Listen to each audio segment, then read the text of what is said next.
got it recording? Yep. I don't like it. Yep. It's not nice. Okay. Good evening, everyone, and welcome to the 20th ordinary meeting of the 174th session of the Literary and Scientific Society. Tonight is the night of our Dufferin competition, and what a showing! Absolutely packed out room tonight. The snow, obviously, and the SU elections have meant that some people couldn't make it tonight, but it is recorded, so people can watch it on YouTube at home. That's what everyone does when they go home, they watch Literific meetings. Anyway, before we get on to the actual Dufferin competition itself, are there any council announcements to be made? I've got two. The first is that we're doing the drum debates again because it went so well the last time. We're doing it right now. Oh! We raised it to £130 for charity, so that was good going. So the motions are going to be, firstly, this house regrets, just this house regrets, and you can interpret that as you want. And then the other one is, this house believes that Shrek is more culturally significant than the Good Friday Agreement. So if you want to sign up for either of those, come up and tell me which side, and I'll put you on that. So that's on Monday in the wee bar of the Union Bar. And then the other announcement is on Conversazioni. If you're still to sign up via the form, please do, because I need to use that to sort of get in contact with everyone about payments, and also see what you all want to eat, and also you know, how many numbers what the numbers are going to be. So if you haven't done that already, please sign up. I put on the Instagram that it's going to be tomorrow as the deadline, but that's going to be extended. So yeah, those are my two. Drum debates on Monday and Conversazioni on the 27th of this month. Yeah, any other council? Go ahead. So I don't really been I'm the joint convener.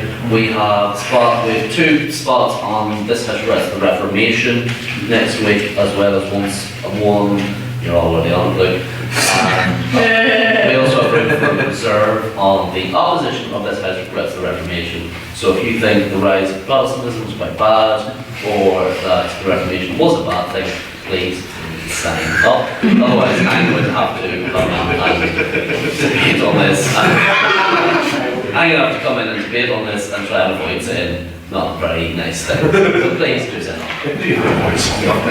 Any other council announcements? No? Okay. Yeah, before we get on to the minutes, I just want to introduce the judging panel for tonight. So we have Paul Shannon, who after 40 years of the Literific being taken away from us, refounded the society back in 2011, 2010? 2011, and he's also a trustee of the Literific. We have Ryan Hoy HLM, who's our this year's social officer and has been in the society for many years, so knows how it goes. We have Dermot Hamill, who was runner-up winner of the Irish Times debating championship this year, and also he is our internal convener. We have Sam Hazlitt, who is our events officer, and we have our secretary, James Orchin HLM, who has also been in the society many years, and also we have me, actually. I'm also judging. Yeah, so with that, President. With that, I'd like to invite James Orchin up. James Orchin up to deliver the minutes.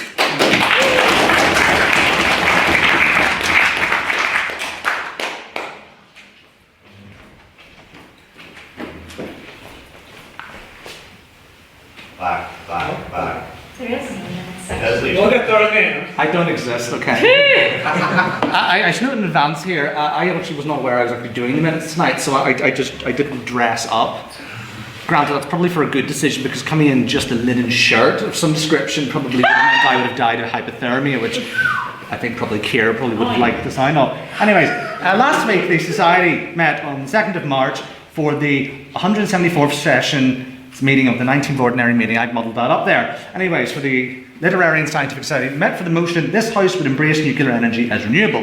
For those of you who haven't fallen asleep, you at least have the choice to do that. I did not have that choice last week, and I had to listen to everybody's speeches. As usual, the meeting began with announcements. Dermot Hamill announced the Dufferin with spaces on several debates. In case it isn't already apparent to you, there are no more spaces available for the Dufferin. Sorry for those of you wanting time. Rory McSparn announced a BP debate workshop to be held on, well, this Monday. For those of you who weren't there, it was quite a sight to behold.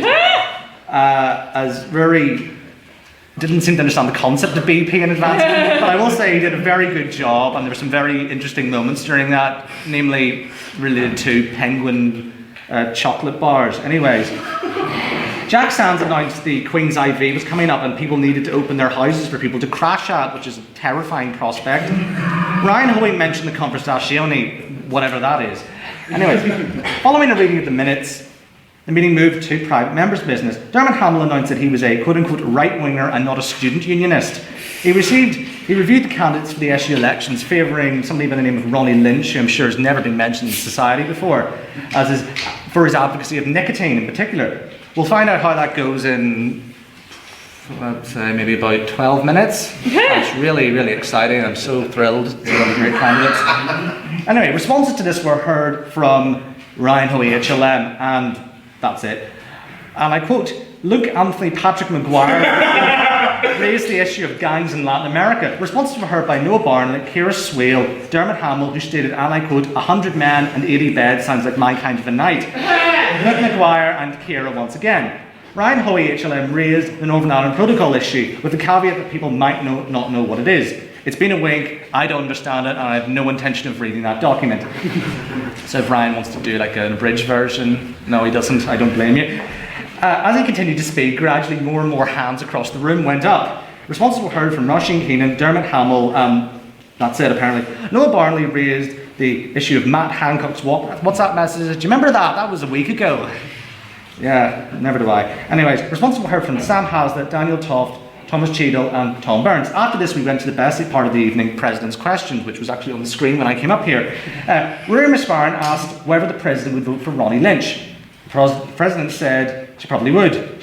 Her vote will clearly make the difference, as we'll find out in about 11 minutes. Exciting. Jack Sands asked whether she would nominate him for an HLM. Please, no more HLM nominations. It's getting a joke, I say as an HLM. Roisin Keenan asked the question. The President responded. I will say no more on that. Noel Barnley asked how many seats the Conservatives will win at the... I don't know. Okay. Good. Anyways, how many seats the Conservatives will win at the next election? Before the President responded, Mr. Dermot Hamill shouted out, more than the SDLP. Dermot Hamill then asked the President whether she would condemn the French. Again, she did, and there was much happiness in the House.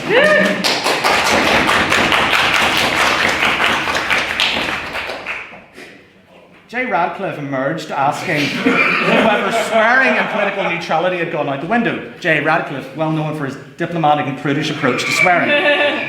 The answer was yes.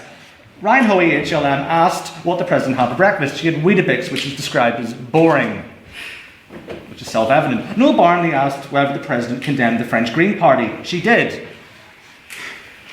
What are we going on to the German Greens next, or... Anyways, Dermot Hamill asked whether the President condemned the poor. I have actually no idea what she said. That's not what I asked. I asked, why do you hate the poor? Anyways, we'll just treat this as a matter of fact here. Okay, then Zach Savage asked whether the President would embezzle society funds. She didn't say yes or no. At this point, I'd like to announce the banns of marriage between Mr. Shane McGuinness and Miss Tulsa McSparren. They asked that all wedding presents be paid to their Swiss bank account, which is now held in a mutual fund. After President's Questions, the vote of prior opinion was held. There were 19 votes for aye, 7 votes for nay, and 8 abstentions. My mistake, alliance voters. So the proposition had it. I'd mocked this turnout, but 9 minutes time we're going to find out how all 5 people who voted the student elections voted. So you never know. First on the proposition, giving his maiden speech, was Jack Sands. He argued that I've written here literally that nuclear power surpassed other power sources when compared to other ones. He also brought up the human cost of fossil fuels, with fossil fuels accounting for 0.03 deaths. I have no idea what he meant by that, but apparently for every person, 3% of them is going to die. So, I guess I feel like that after every debate here. Anyway. Roughly what is 0.12? if you want. No, I don't want to know. It's funny that way. I spent much of this debate actually not listening to what Jack was saying, and I instead drew a map of Northern Ireland with 7 counties in it for President Emeritus McCormick, which noted among other things where Pat the Cook Gallagher lives, where Peter Casey lives, where Bernadette Devlin's tranquil Tyrone farm is. That's a joke only the council gets. And where Downpatrick is with a drawing of the Eye of Sauron. Now, Jack gave a surprisingly serious speech, actually, until the last minute, where he argued that the Chernobyl disaster was actually a positive good.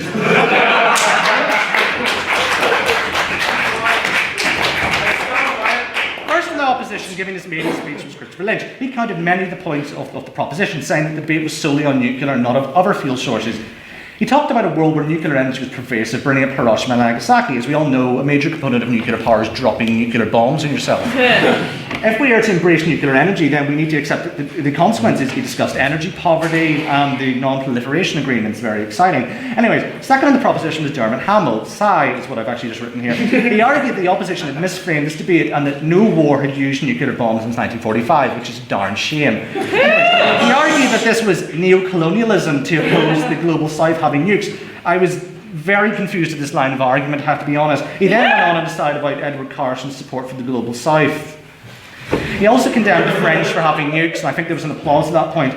Fear was all the opposition had, apparently. The proposition is pro-fear and anti-South, saying a man who's well known for his pro-Southern Irish views. Anyways, he also stated that, quote, North Korea is a politically stable nation, unquote. Second on the opposition was Michael McKee. He noted that nuclear power was more well used than coal power and that there were not enough people to be experts in nuclear power. He contended that nuclear power was a dead end, and then there was a discussion about the difference between nuclear fission and nuclear fusion. I didn't have a clue what he was on about, and I don't care to have a clue. Then he made a very severe and continuous lapse in his judgment by repeatedly taking POIs from Mr. Hamill and President Emeritus McCormick, who both took this debate very seriously and responsibly. The final speaker for the proposition was President Emeritus Daniel McCormick.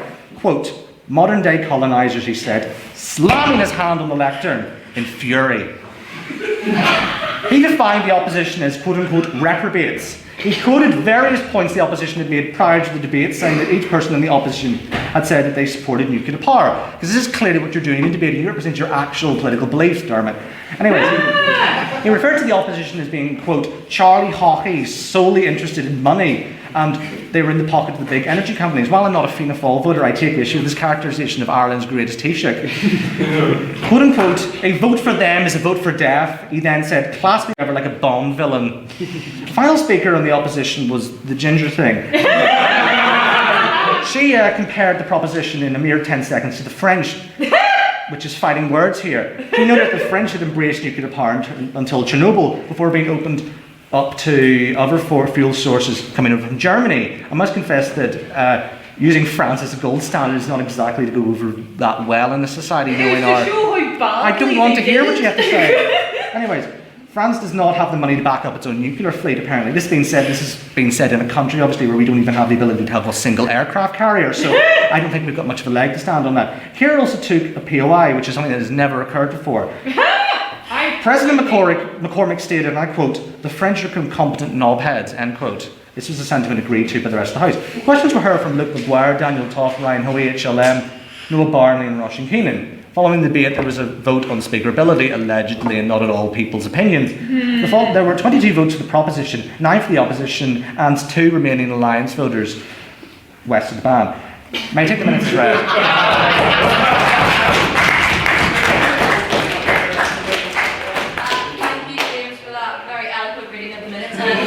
To welcome Dermot Hamill up to say the rules of the Dufferin and the non-exclusion.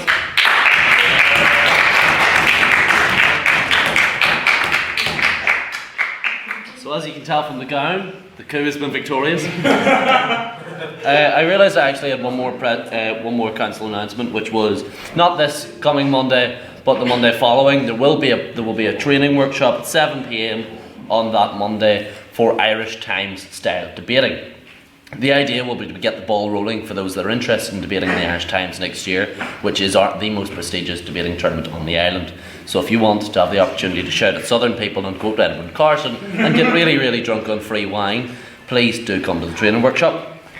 But the rules of tonight's debate. Teams of 2 on each side. So we have our wonderful speakers here tonight. They will be judged on their performance as debaters, so their ability to orate their speech, to walk about the room, to command the audience.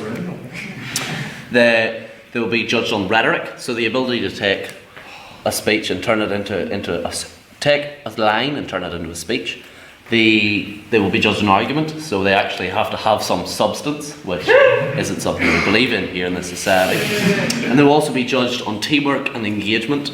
So not only will they need to make sure that they are engaged throughout the debate, acting as proactive debaters, but they will also need to work together with their teammate to carry a substantial and quality debate throughout the entire night. So, without further ado, I am here to announce the motion. So, this House believes that the rise of America has done more harm than good.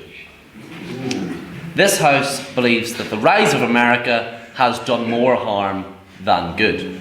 Now, they're going to fuck off for 15 minutes to go prepare their speeches together. So, all of you, if you can all go to the ground floor of the PFC in 15 minutes, I'll come and retrieve you.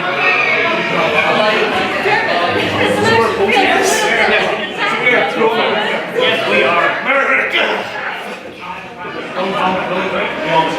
Yes, everyone is so fun. I'm happy to hear you praise the liberation in the world.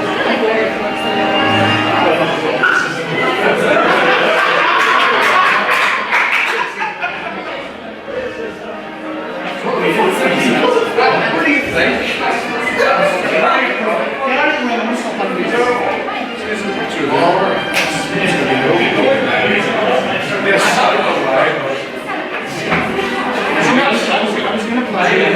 Right. And now we move on for 15 minutes, well, 10 minutes I think, to private members' business. So if you've seen anything in the news, or there's just something you really want to bring up, please do now. Gonna have to go to you first because you've already... What? Yes, sadly, I have requested to be up first because I saw something in the news this week which chilled me to my very core. It says Kira Swan, the page is that. Yes, she chilled me to my very core, but apart from her, stamps, first class stamps will now be £1.10. This is something that I do not like and I do not think should be allowed, and I wonder what the House's opinion is on this life-changing issue. I'll go to the girl in the brown jumper first. Please state your name for the minutes. Well, I'm Kate. I think it's probably raised not just because of inflation, but also because now we have to put Charles' face on them. So we've raised the price for the poor people. We have to make them and see his face. No excuse. I'll go next to the man in the row. Please state your name for your own minutes. I'm Marzian. I think we can honestly trace the reason for this back to a horrific event in the early 1970s called decimalisation. Yes. Well, I have absolutely no clue what the actual system was like before then, or the point, but it was old, definitely was better. And I would just say, if we went back to then, it'd be worth, I don't know, maybe a shilling or something. Although it was five pence. Okay, well, I say 5p is nothing like that. Well, obviously 5p is probably worth a bit more then, but anyways, back before those days when we were still in the gold standard, the good days. Nowadays we're just pegged to, what is it, I mean, probably is, I've used a very rude analogy, sort of getting pegged all the time here, I suppose, with our economy, the way it's being run. And it's sort of good. Anyways, but I don't think, honestly, the real point is definitely we need to bring back the pre-decimalised currency, because quite frankly, it's better to have 5p than £1, was it? To the man. Dermot, Hi, QUB. I think it's very important to point out that inflation isn't real,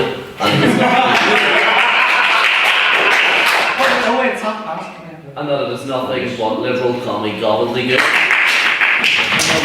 What we need to do is return to our true conservative nature and make sure that this election we vote Tory.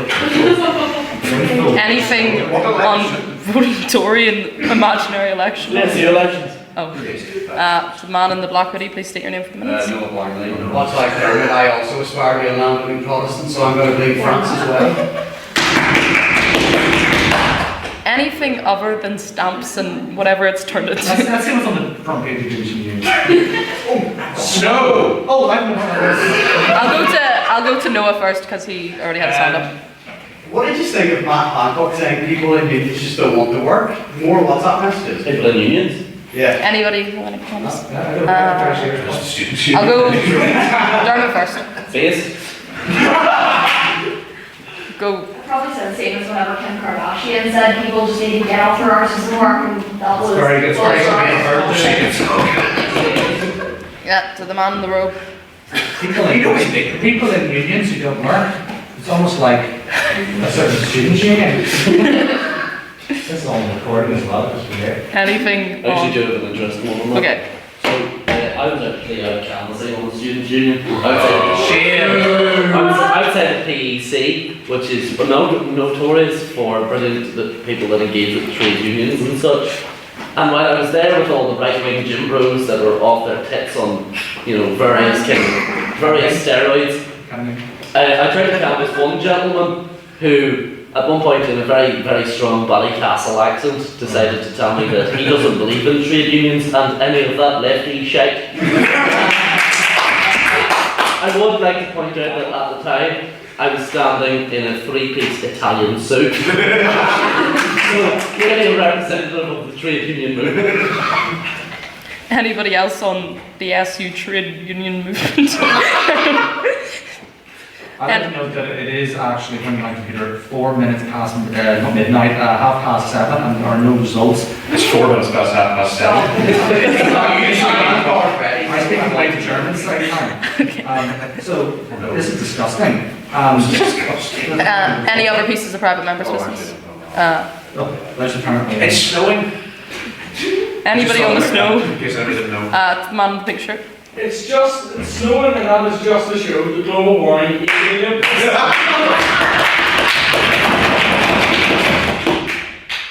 Anybody on global warming conspiracy theories? Yes. Megan? the fact that it's almost March, isn't it? 5 years ago, and then also 2013, I remember being able to. You remember 2013? But I remember being able to lie down and be completely covered in the snow, and now this is what we get. We get this kind of Are you sure slushy you're not rush. shying hypothermia? So the man in the blue shirt, please state your name for the minutes. Ryan Bowie. So, what's interesting is actually today at work, I accidentally, when I was sending out an email to the people on our distribution list, accidentally sent a festive Christmas message by accident to everyone, and they responded with, "Why have you sent me this? It's March." Well, to be honest, the weather has kind of conformed to my accidental sending of a festive message to people, because it does now feel like Christmas, and I'm feeling very Christmassy. Anybody on Christmas cheer? Man, like, You're allowed to say my name, as I pointed out to my fellow student union comrades and members of the Conservative Party, it's a Ronnie Lynch Christmas miracle. And that is why tonight we all ought to rejoice in the knowledge that Ronnie Lynch will be our next president of the student union. anybody on Ronnie Lynch? Or just snow in general? I'll go. Mine's on Christmas. When is the appropriate time, this question applies, when is the appropriate time to put up the Christmas tree? I say November. Any opinions? I'll go to James first. Well, trees are a German invention, so I don't use them. Well, so 3 points that A, if we use traditional, we'd use candles on them. I think this is something we need to return to. How many times have your house burnt down now? Well, I've done it, it hasn't been this. And the third point, I have to agree with Mr. Barnley here that anything, as somebody who's worked in retail, when it becomes start of October, and all you can hear in the distance is, and you're thinking, and then you realise they don't actually do that. Because in my days, they weren't allowed to play any real Christmas music. It was all covers, or less well-known ones. So you didn't know whether it was a Christmas song. Apparently, Toto's Africa was a Christmas song. Really good song they were playing, and I actually yearn to hear actual Christmas music being played as opposed to stuff that I've never heard and don't want to hear again. Or I heard a Taylor Swift song about Christmas trees. It was awful. So, Yeah, I'll go back to Ryan on this one because I I brought have it up. very strong opinions on this. So, the appropriate time to put up a Christmas tree is in December. I rebuke you. No.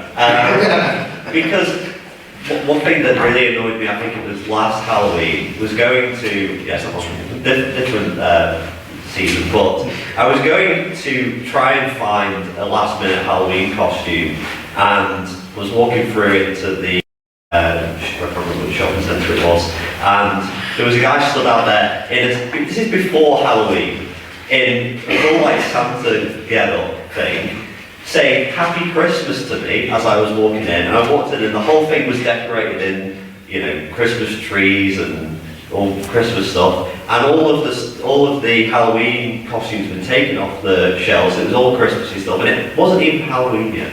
I think that's a disgrace. I'll take one more on this and then we'll have one last piece of prep notes just after. As a hospitality worker, I think we should just abolish Christmas altogether. Because I can't. Christmas statues. Christmas statues can die in a fire. Okay. Is there one last new piece of private members' business to bring up? my brother sent me this. Nothing? Okay, I guess we'll move on to President's Questions, where you get to ask me anything you want for about 4 minutes when this is meant to be over. Okay. Breakfast, I will get you the shoe. I'll go to you first, Dermot. In the presence of our new foreign members and our President Emeritus, will you condemn the French? I condemn the French.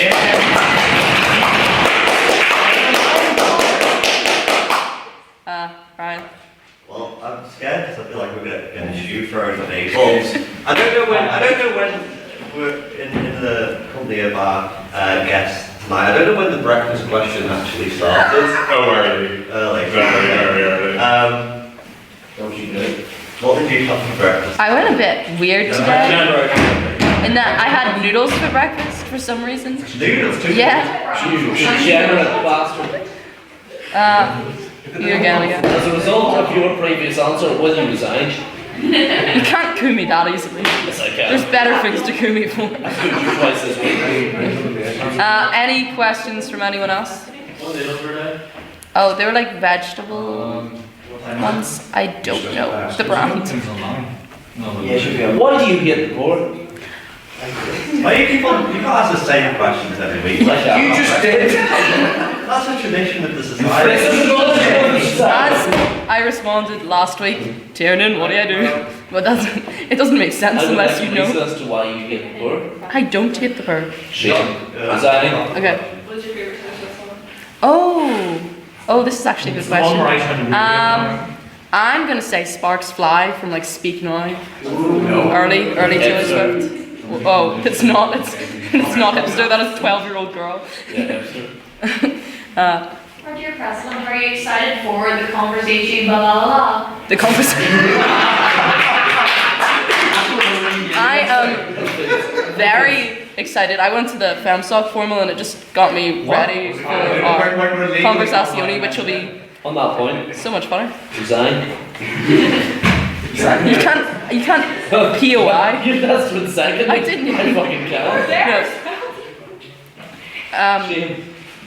No. Noah. When the SU overlords rise up, and they say they will, which members will it earn? Are you going to sacrifice to them to put on the wall first? Right now, Dermot. I am, unless you overlord, thank you very much, they won't come for You me. are Iron Man.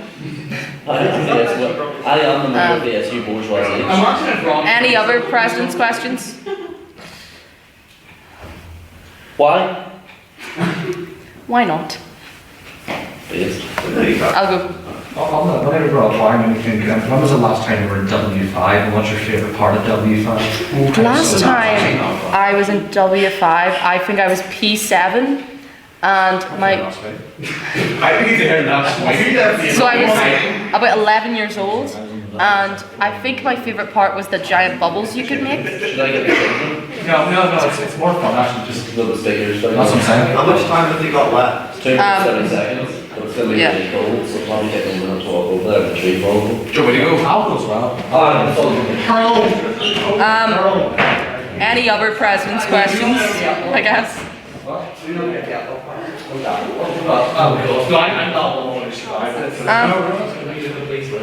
I guess I can go over some rules of the Dufferin, but because this is I've got a president's question. oh, okay. Actually, this is actually kind of how president's questions I think are supposed to work, which is asking about the running of the society. But how will it work tonight in terms of, is the audience allowed to ask points of information or just the contestants? It is just the contestants because you are judged on your ability to give POIs and also take them. So sadly, it is just the contestants' point. Oh, okay. I have to be quiet. Sadly, you do. I mean, you can clap, you can boo if you want. You can make noise, just not a POI noise. Any other questions about how it's going to be run tonight? Should I take the fact the motion concerns Americans as a sign, an early warning sign, if you will, that I should pack my You bags? might have to leave. That's If you play the Irish American card hard enough, you might be able to say. Just lovely. you have a whole 4 speakers that are speaking pro you. That's nice. So in a way, they cancel each other out, you know.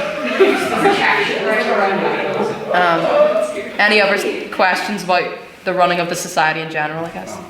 Can you ask them questions after they? Yeah, we will have a round of questions. Hopefully 2 Well, yeah, rounds. this will be a round of questions when Yeah. the judges are deliberating. Oh, yeah. So if I'm a judge, who's going to take that? Well, you will. Okay, then I'm not judging. Okay, Who did I give membership money to again? Me. Could I get formal money to again? Why do we give formal money? The money box is in my flat, so I will deposit it there. Can I pay for your money? Yes. It has been over 6 months of me being at the society, and I finally have a physical fibre in my purse. yeah, everyone should definitely pay their membership because you get cheaper things. You get like the formal, you get cheaper. It's £5 off. Yeah, you can. Somehow get a vote at the AGM. Yeah, and some people also got to go to Dublin for free, basically, as well. Oh, that It's was. not our rules, it's the SU's rules that don't allow. That's discrimination against me, so you shouldn't. I wonder when they'll be back. So we're not allowed to ask questions, but we can't handle. I heard that. I mean, heckle lightly. When it comes to food, can I handle hard? Yes. It depends. If he's saying something normal, don't just go. Any other questions about heckling? Alright, we'll start. Under the new presidency, does the motion still stand that Luke McGuire cannot wear a suit? He hasn't really been showing up in suits recently, I think. Yeah, because he's in the bathroom. Yeah, that might be why then. I think it does stand, They yeah. tried to get rid of it a few weeks ago. And it didn't go past. Well, to be And then- fair, Rory was trying to Oh, they're back. so. There we go. I made it back, I'm afraid the others are all eaten as theirs. Terence, I remember you saying you stormed it a couple months ago, you looked at Bad Winter. Does that opinion still stand? Would anyone like to vote with me on that? Or are you still being happily fashioned? Did you like run over? Oh, there. Terence, I'm not. You're fucking please. Rory's in the trash. Oh, that's you. Any results? I don't really care. I don't care. I don't care about it, to be honest. It's fine. I care about Roshi, and that's it.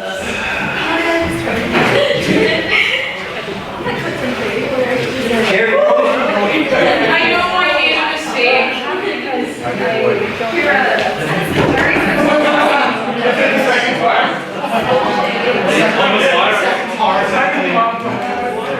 Okay. President's question, sir?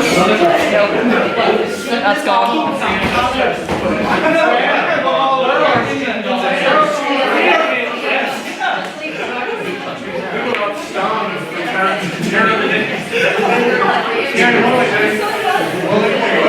Okay. You actually got both far. Yeah. Okay, so before we start the debate, could we have a vote of prior opinion from the House? So basically, if you believe that the rise of America has done more harm than good, please raise your hand now and say aye. No, you're going to do it. Is this I'm only basing my vote on the presidency of my choice. This bodes well for us. I got 15. America's been downhill since the Federalists. Here, I got 15. Oh, 15. Oh, that's right. And if you do not believe that the rise of America has done more harm than good, please raise your hand now. 1, 2, 3. Freedom, USA. 12. It's just like the American electoral system. And if you don't have an opinion on the motion or you just can't make up your mind, please raise your hand now. So, 0 alliance voters, as they say. Could I hear the vote of prior opinion, please? Well, considering I'm just the one voting down, even though I'm not secretary, so we've got 15 votes for the proposition, 12 votes for the opposition, and 0 alliance voters for the proposition. So just before we start the debate, I'm going to go through a couple of rules. It is 7-minute speeches. The first and last minute is protected time, meaning you can't POI. We don't have a bell right now. It is missing in action. So when I clap... I'll play something. Oh, don't play a noise, please. I have a question. Are the audience allowed to POI? No, Here's my bell. that's not loud No, enough. no, no. Here we are. Where's I that? don't think that works, isn't it? It does not work as a bell. I'm just going to clap. Terrifying. Okay, ignore that. Someone's shaving your head. Okay, when I clap, that will be the end of protected time, and then, and then also when it comes to POIs, please no barracking. You cannot POI, I think it's 15 seconds, 20 seconds. I'm going to say 15. If they deny you, and the audience cannot POI because it is a competition. And with that, I'd like to introduce Ciara Swale to open the proposition.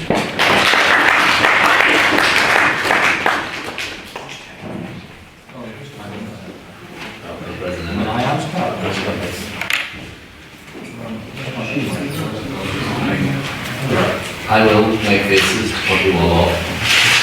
Okay, grand. So can I start whenever? Yeah. Okay, that's grand. So, this house would make America great again. This house would make America great again by putting us first before all others. Screw other countries, screw the immigrants, screw its own citizens. Just so long as we come out on top, that's all that matters. And essentially, that's the way I'm going to frame this debate tonight. Where essentially, me and my teammate are going to talk about how the individualistic nature of America, its greed, its hunger for power over all else, has essentially led and spread across Europe to the fact a lot of its own citizens are now in worse state than before, and it is spread to other countries where essentially you've had the rise of the right throughout Europe and several things like that. Before my team member will essentially go on to elaborate that by essentially going over the dominance of America over other countries through its wars and through its wars and dominance across other countries to get resources to make itself more powerful at the expense of everyone else around them. So I'm going to start off this debate by essentially establishing this individualism that exists in America, where essentially in America it's this false ideal that anyone can walk into America and have the American dream, that no matter where you come from, no matter what the colour of your skin is, no matter your background, you can succeed. But what this has led to, where it's essentially become this idea that if you don't succeed, it's your fault. It's not because of society, it's not because of the government, it's not because of the colour of your skin, it's you. There's nothing wrong with us, you have done wrong. Go for it. What about the sort of massive social security net that the United States has and massive welfare helmets and things like the huge COVID payment that have helped struggling citizens in America? That's not blaming them, that's trying to help them.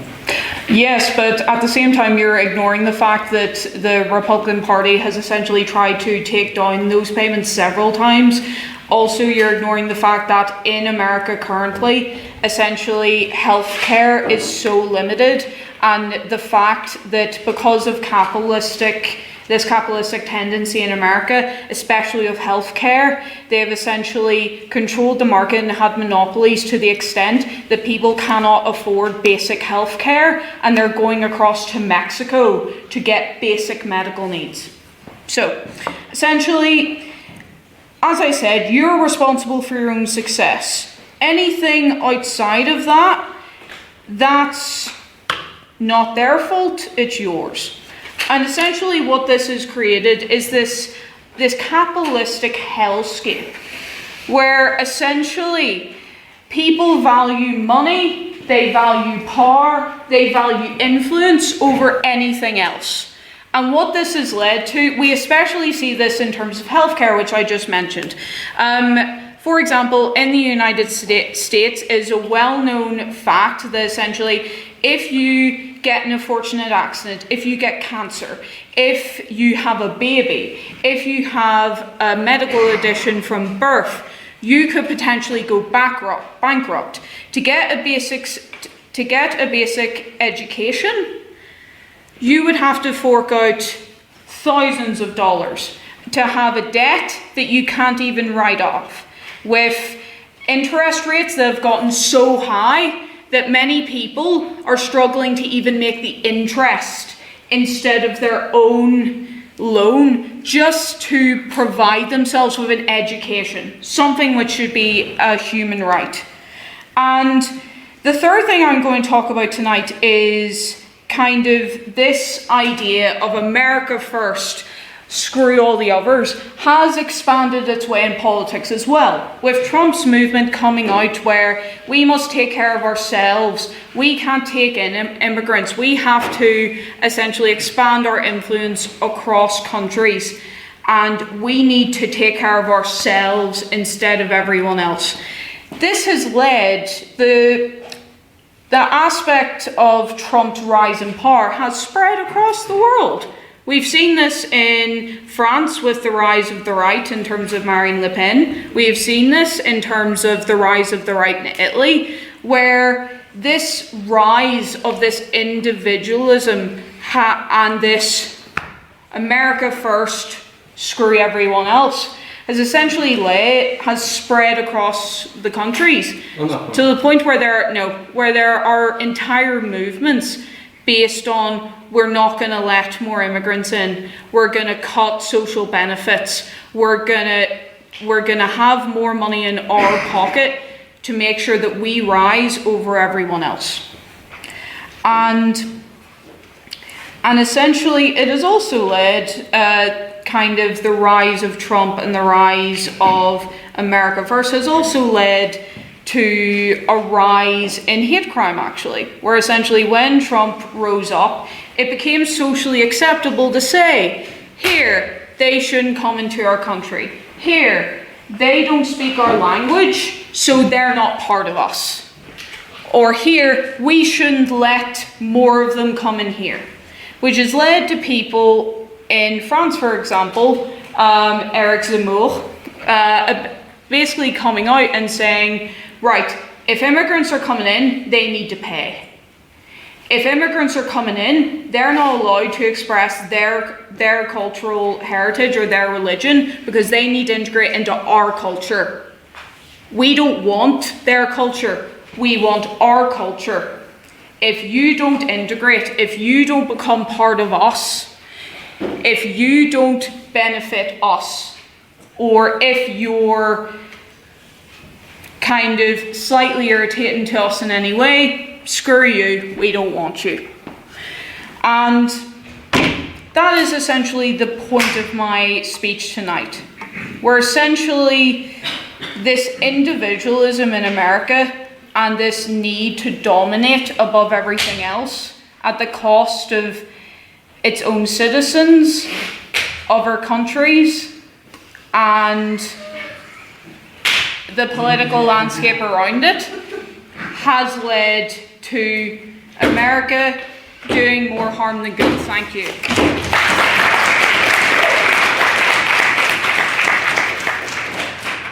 I'd like to thank Pierre for a really good speech and welcome Tom to open the opposition.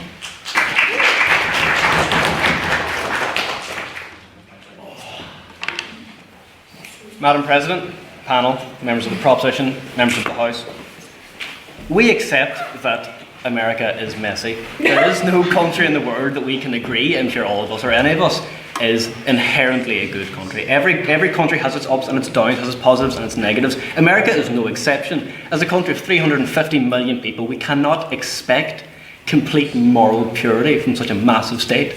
That's simply not possible. But I want you to think of yourself in 1776. And you're in Boston. James is delighted about this. You're in Boston and you're walking along the harbour and you're sitting and you decide that you're a wee bit cold and you want a cup of tea.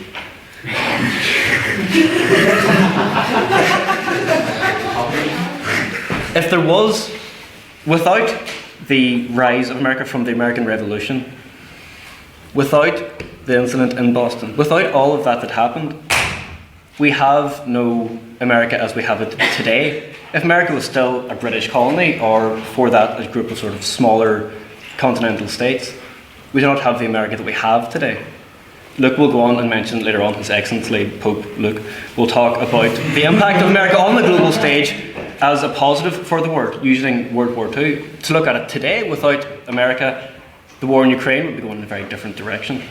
Without the capitalistic hellscape that was mentioned by the proposition, without that world superpower that America is, who stands up to the other superpowers? Who stands up to the Soviet Union? Who stands up to Russia? We need America in the world as a superpower. Sure. You're completely ignoring the fact that essentially America has used its dominance as control to wage war in other countries purely for its own benefit. Like, for example, in terms of oil, where they have purposely Well, it's not entirely for its own gain. I think Luke will mention this later on. One thing I do want to mention on that is, I wonder what states in Eastern Europe after the war that benefit from the Marshall Plan would say about America waging war for its own good. With the rise of America comes the rise of the American ideal, of life, of liberty, of the pursuit of happiness, of the American dream that was mentioned. Those ideas are not static, they're dynamic, they're consistently evolving and moving. It is not just, there's not a fixed point, there's not a goal. It is a consistent journey in an evolution of personal and community benefit. The rise of the American ideals as they are benefits everybody in every sense. Without that attainment and that optimism which America is famous or perhaps infamous for, there is very, very little point in an existence if you kind of decide that, do you know what, everything, I can't benefit from anything and I'm stuck by myself and I don't want life, I don't want liberty, I don't want to pursue happiness. On that point? No, thank you. Where are we as people? Where are we as a state? Where are we as a global community without those levels of attainment? The expansion, with the American dream comes the American ideal, comes the expansion of the liberal notion of democracy, which spread across the West through things like the Marshall Plan, which clearly doesn't seem to matter to the proposition. These kind of ideas that brought into Europe and into Western Europe and advanced them in the 20th century have done nothing but benefit our society to see what we have today. Now, talking about America as messy and talking about America as America first is a very narrow-minded 4-year MAGA view of an over 200-year history of development and evolution. Looking at it as just America first, Donald Trump, does not reflect the 43, 44 presidents that came before that. The president came after, no thank you. That completely ignores what America is. America is not one state. America is 50 states. America is 50 ideas in one. America is a patchwork of creativity, of laws, of innovation that are brought together and mediated. It brings together left, it brings together right. It brings together the right wing sometimes, no thank you. The right wing does sometimes come out, we saw that, but the right wing existed a lot in Italy a lot longer than 2016. I think some people would say perhaps there were some more famous right wing leaders in Italy than Giorgia Meloni. Luke will talk about this later on.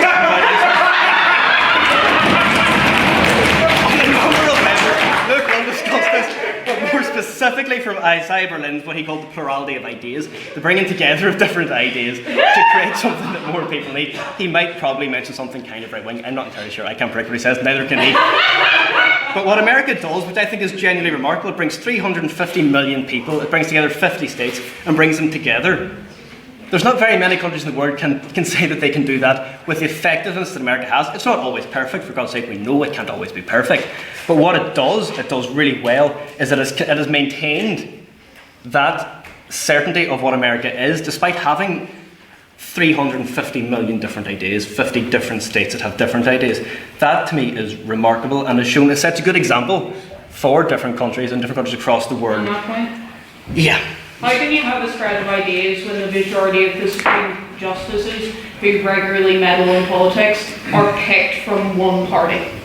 Again, you're looking at a very narrow view of a 200-year history, and there are 3 branches of the government. There are 50 different states with 50 different judiciaries.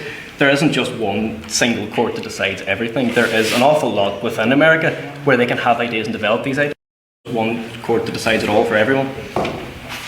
One other point about America that I think, to get away from the politics or the economics or the philosophy or whatever I want to see it as, is culture. Now, I think there's an awful lot that America has given us culturally and outside of politics that we have benefited from. I mean, there's no bigger fan that I've met in my life of Elvis Presley than Rory McSparrow. With one drink in him, he becomes like sort of Literific Elvis, and it's remarkable and terrifying in equal measure. But without that, we wouldn't have Rory McSparrow singing If I Can Dream without America. And what would we do without that? How could we not want that? Corrected time. Without Spielberg and Scorsese and some of the great American actors, we wouldn't have the great films that we have. The culture that America has of innovation and a never say no growth and evolution and experience of ideas, that is what America gives us as a tangible we can feel day to day outside of the politics. America has benefited us in a great many ways. So to come back to what mine and Luke's sort of broader theme is of, imagine we had no America. Imagine that part wasn't there. Imagine it was France.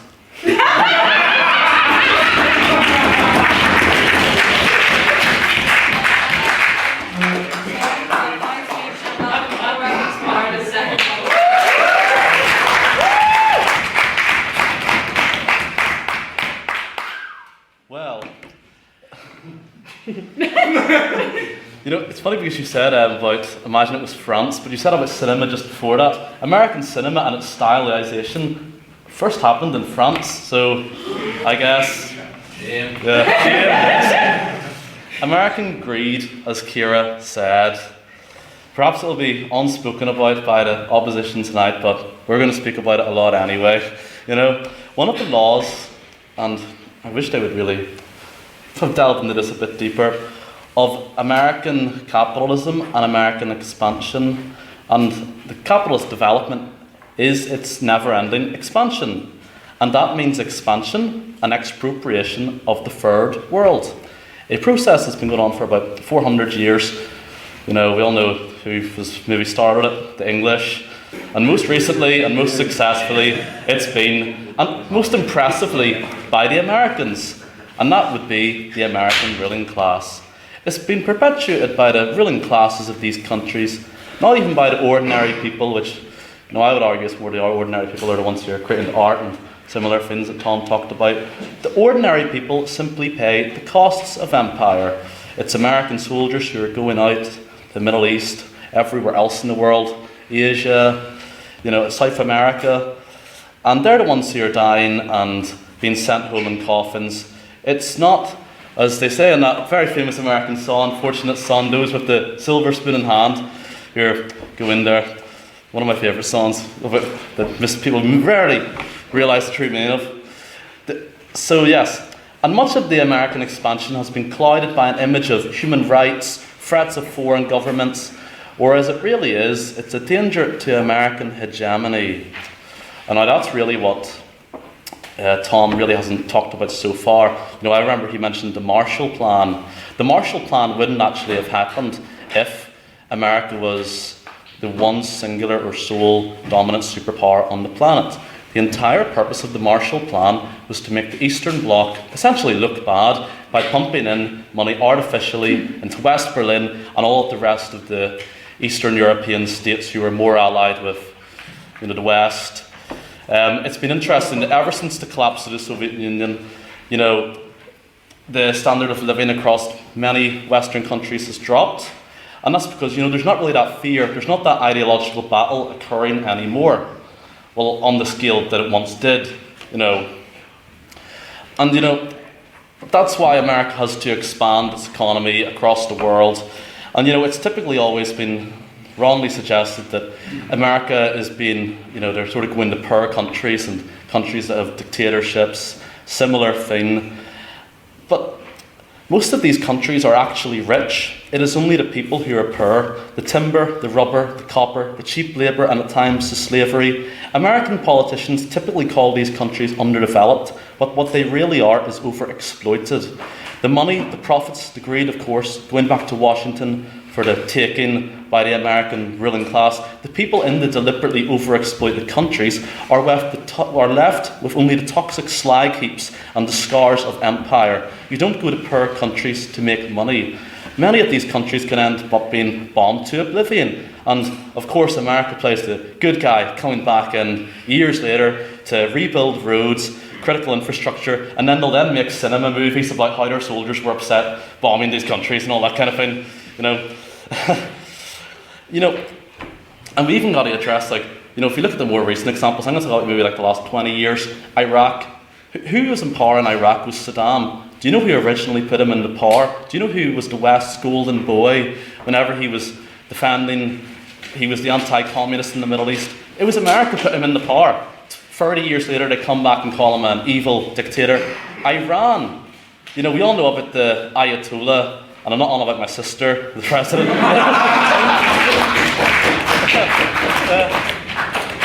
Rules with iron fist, velvet glove. Most people don't actually know that in Iran, there used to be a secular government in the 1950s. Guess which international intelligence agency, alongside the British, didn't forget them, overthrew that secular government? It was America. Afghanistan. We recently seen Biden kind of messed up there, took the troops out, and it all went to rubbish. Can't swear on Literific anymore.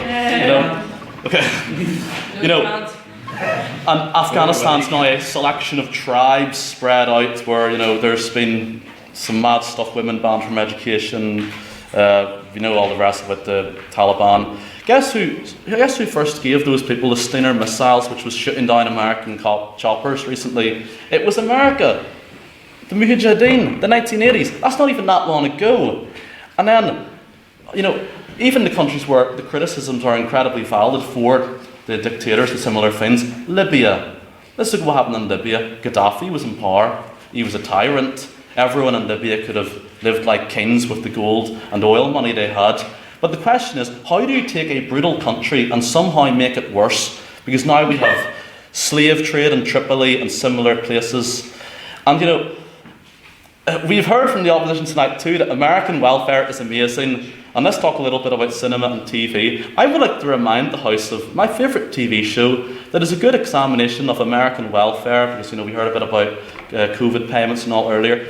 This show is about a chemistry teacher who turns to selling crystal meth to pay for his cancer treatments.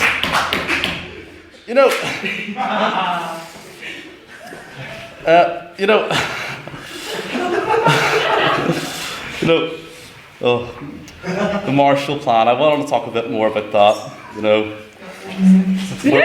well, never mind, but yeah, America has never since stopped being at war since World War II, which was the war that was meant to end all wars. And cinema started in France. Thank you.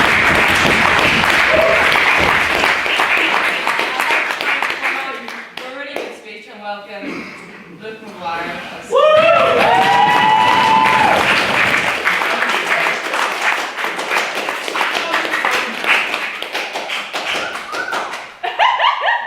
He's not wearing a suit.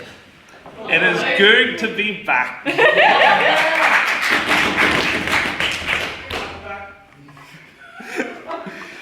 There was once a dream that was America. You could only whisper it. Anything more than a whisper, and it would vanish. I think everybody can guess that I am quite a fan of America. Quite a big stan of our dear Donald. Sort of loving the pieces. So do. Right. These two dirty communists. These fascists. One's even wearing a black shirt, for God's sake. I would say, what is your issue with success? What is your issue with this beautiful thing that is America?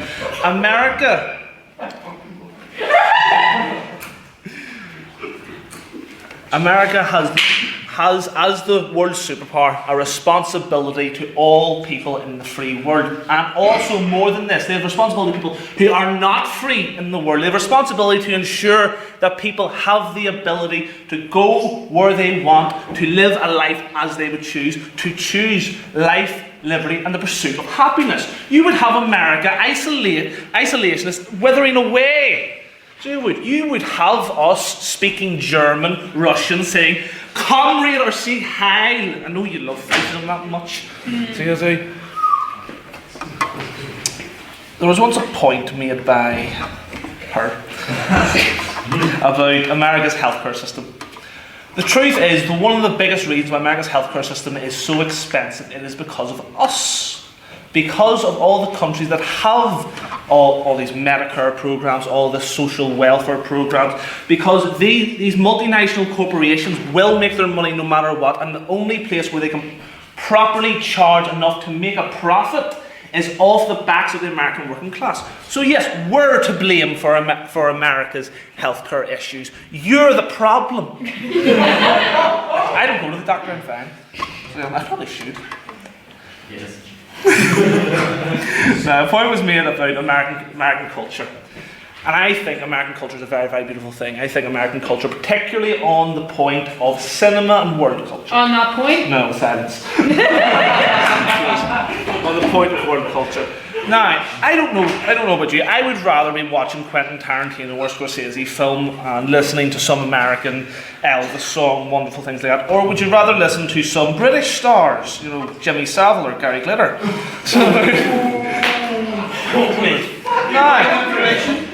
Was it? Is there a Quentin Tarantino movie out there that doesn't endorse violence and death and misogyny or Of course they endorse violence. You think violence is a bad thing?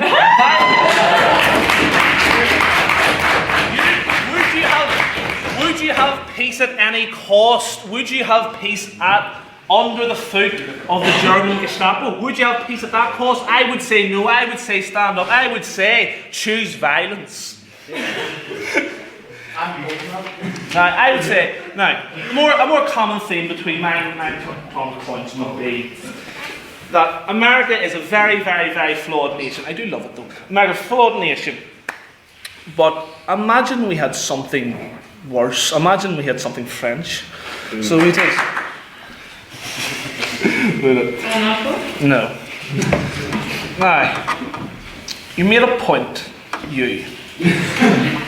of how America will always force people into a particular culture. So should America then instead be multiculturalism? No one really has anything in common. There's just certain swaths of when they talk to each other. You could almost call them confederacies. So you could no. Now, I would say primarily what these two are doing is a postmodern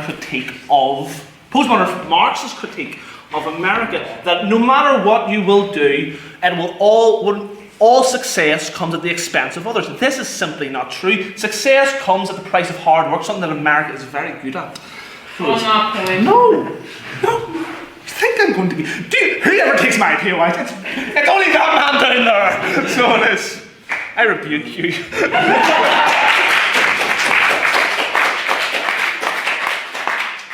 What would have happened to the world if America had not intervened in the Second World War? What would have happened? Some people talk about, but Russia was this wonderful thing. The truth is, if it wasn't for the likelihood of America's involvement, there would never have been an Operation Barbarossa where the Nazis invaded the Russians. No, I won't listen to black shirts. There would never have been an invasion of Russia, and very simply, the Germans would have swept over the rest of Europe, and like I said before, we would have been saying Das Verdanya. So, now, these, as I said, filthy Marxists, so would not have a police of the world. America protects all countries. One of the reasons so many countries in Europe can actually afford all these Medicaid programs, Medicare programs, is because they do not have to pay for any form of an army, because America provides that. And again, we are exploiting the American working class here. We are. So,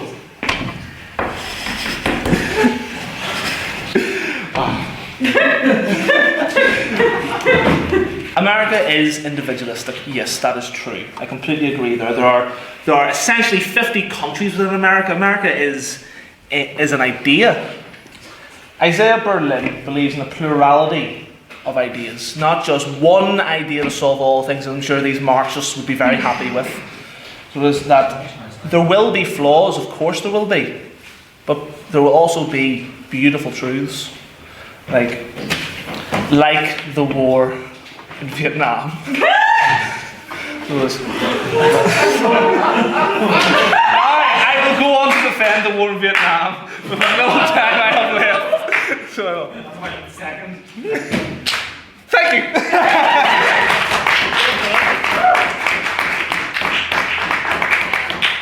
Thank you, Luke. And I'd like to welcome Terence, my co-host.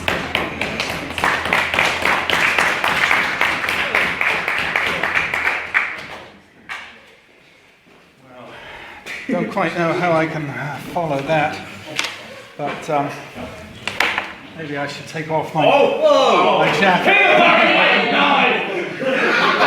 There we go, just to dazzle the opposition a little bit there. All right. He wins. Terence, yes.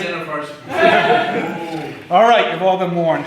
All right, we have heard from the last speaker, Mr. Maguire, that America is this idea. It's a kind of a nebulous idea, and that he didn't tell us what the idea was. I wish he had, because I wanted to know. I will tell you what the idea is. The charge tonight on America is hypocrisy.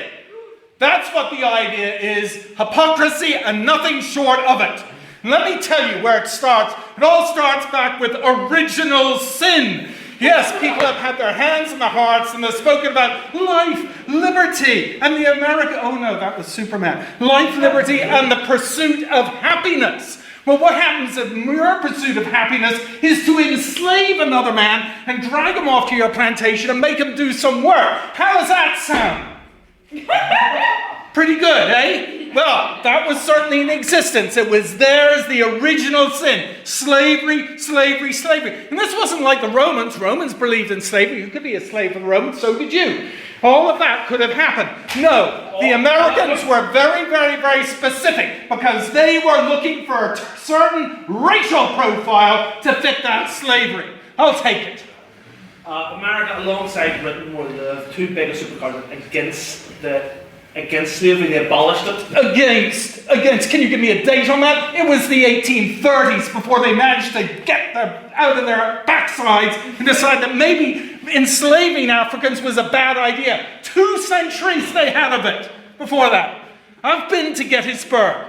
I've walked Pickett's charge, the mile into the hail of lead that was delivered by the Northerners into the brave rebels as they came up to defend slavery. That's how much it took for them to drop the slavery. The death of hundreds of thousands, economies in ruin, and then Jim Crow laws that went on right until the 60s. Hypocrisy, ladies and gentlemen. Hypocrisy, hypocrisy, hypocrisy. We were talking about Gettysburg there. What were there a lot of in Gettysburg? Guns. Americans are very attracted to guns. And I quote you from the Second Amendment. In order to maintain a well-armed militia, Congress shall pass no legislation regarding the ownership of flintlock smoothbore muskets. That last bit I might have added. But effectively, what we have today is people arguing that because it says that, I am allowed to take Armalite with 2 magazines and maybe 300 bullets and march around town with it. Let's throw some names out for you, shall we? How about the name of, where are we? Sandy Hook. Does that ring any bells with anybody? How about Sandy Hook? How about Columbine? Huh? Does that? How about the entire state of Florida? That seems to be open season down there. Most McDonald's, many synagogues. There is no end to it, ladies and gentlemen. People will cry out, "Oh, we've got to have gun control. Oh, we've got," and then the Second Amendment lobby's in there. Boom, it's done. How many more, brothers and sisters? How many more must die because of this hypocrisy? Yes, go. Well, the most deadly shooting in America is still Waco. So it is. It is the government killing the people, not the other way around. That is the reason for it. Oh my goodness. You know, I'm not even going to take the to answer that. If you want to go and live out with old Mr. Koresh or whatever and be a strange Bible-thumping, religiosity out there, well then perhaps you deserve what you get. All right, ladies and gentlemen. Well, no, I'm in a bit of a flow here. I'll get to you, Mr. McSpan. Thank you. All right. You know what? Here's my experience of being in America and getting a gun. I am not a US citizen. I obviously do not speak in an American accent. And yet I walked into a gun shop, the on-target rifle range and gun shop in Fletcher, North Carolina. You can go visit it yourself. And I said, "I understand you've got a shooting area at the back. Is there a possibility I could, get a little handgun and have some?" "What do you want, son?" There it was, the full array. I could have had a semi-automatic rifle. "Would you like to see some ID, perhaps? I know it's foreign." "Oh no, there you go. Take the gun. I got a 38 Magnum. Could have blown any of your heads off." And I was sitting there blazing away at the target. It was the best $50 I'd ever spent. But I got my gun lust out of me. I didn't need it anymore. It's done. I don't want to see or touch one of those things ever again, Mr. Burns. Go. This seems to have nothing to do with the rise of America, just merely the existence of America. Can you address the motion? Well, I've been trying to by circuitous manners. This is like living in America. This is what it's like. You guys are hopping around the outside, look at the big picture. Get in there and get your hands dirty. That's what I say. All right, next up. Okay, so we've talked about guns, but here's the thing that no one's ever mentioned. Be aware of American soft power. You're sitting there, you're chewing your McDonald's burgers, taking out a bit of shrapnel here and there. You're watching your Star Wars.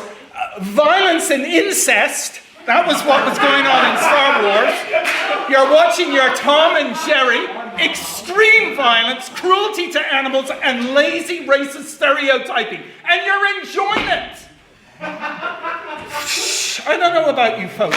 How about Maverick? Maverick is an advertisement for American imperialist attention to pollute young minds into killing other people on the far side of the Pacific. Protected time. Thank you. Do not, ladies and gentlemen, brothers and sisters, be seduced by the gadgetry, the get-rich-quick scams, the flesh pots of Vegas, and the fistful of dollars, and look to yourself. The only person I would let off this is Elvis Presley. God preserve him. And he wasn't American. Not many people know that. He was actually Ulster Scots. All right, just got to finish on this. America does an awful lot of self-reflection. Switch on any commercial. There's an awful lot of navel gazing there because there's something wrong with them. They always need some drug to put into their body to make them feel better. They need to go in some sort of therapy, or have they tried this latest vibrating thing to do them? They're never perfect. Why can't you just be who you are? Let it all hang out. No, they can't do that. Everything has to be better with them. Hypocrisy, ladies and gentlemen. And that is the end of tonight's speech.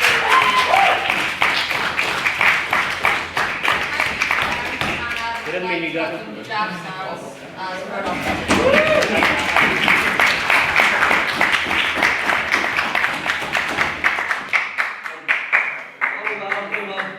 How do I even begin to follow that? Right.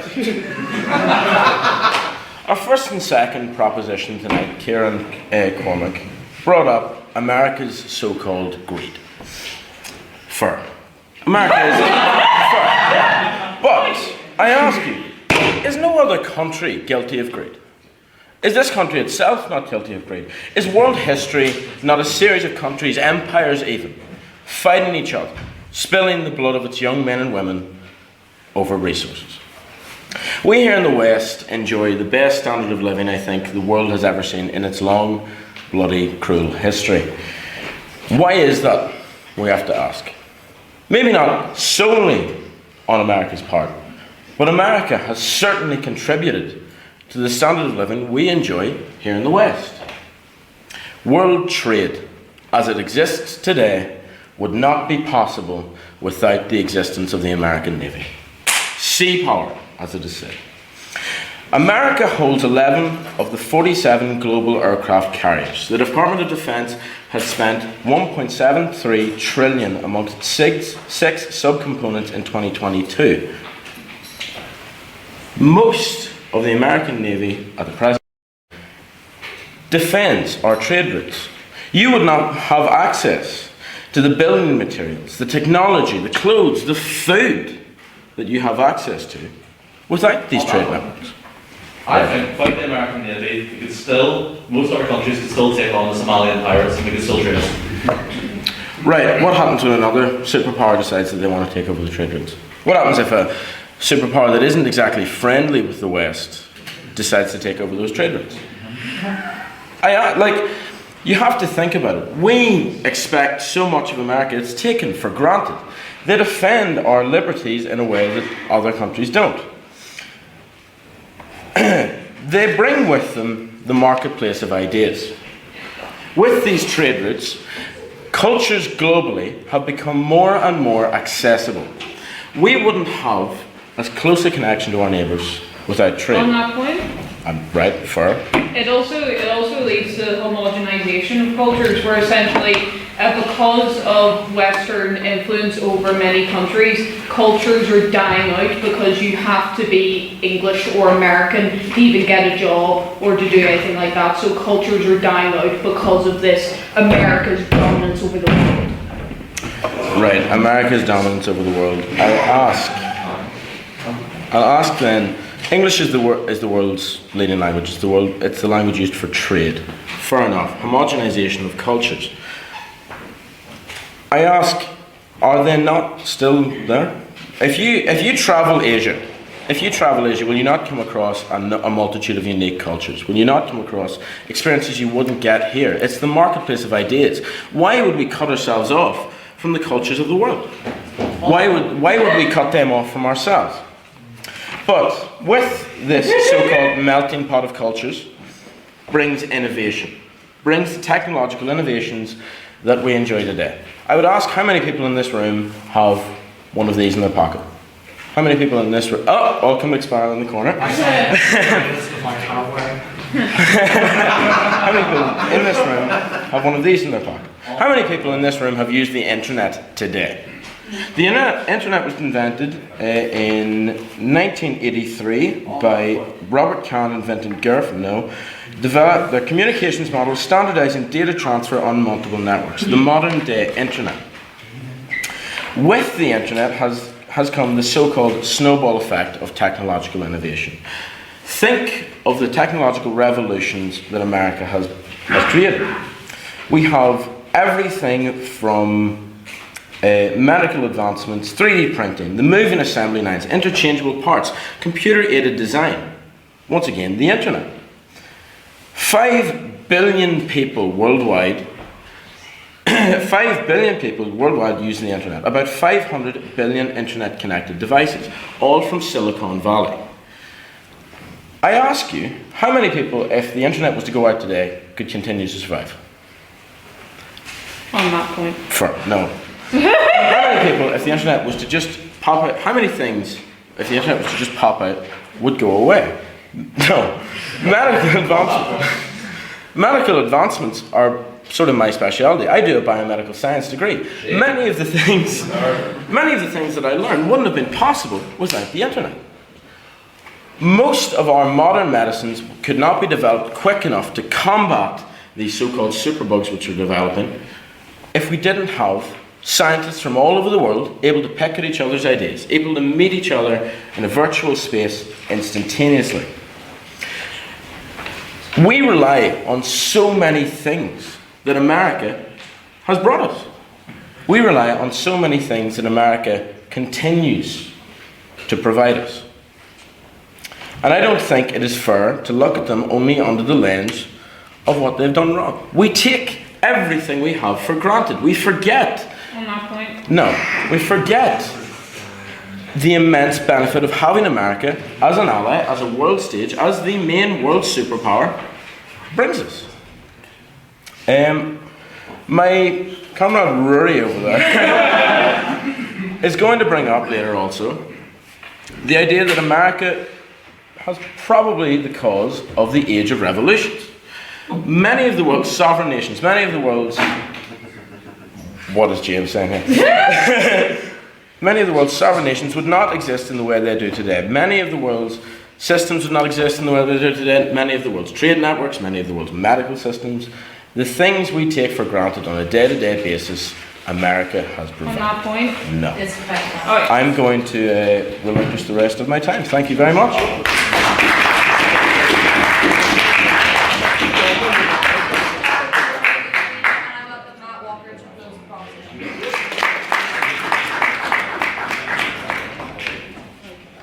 Good morning, ladies and gentlemen.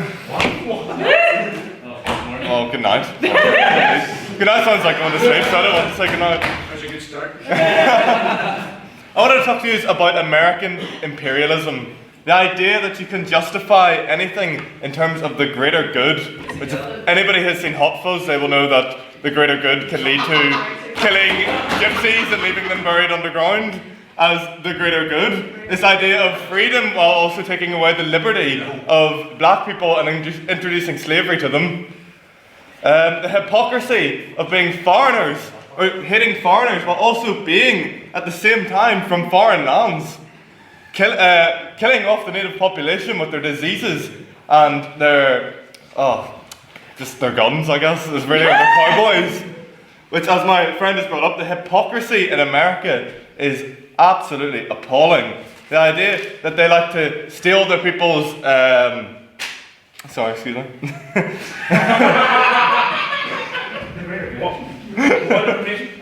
Yeah, go ahead, actually. Africa saw ethnic-based slavery far before any white man ever went to it. No, there wasn't African base. It was the slaves came from Africa, but like the Africans aren't going to go sell black people. They were just selling slaves to them. The fact that they were black was just that they were the people they had access to at the time. So it was.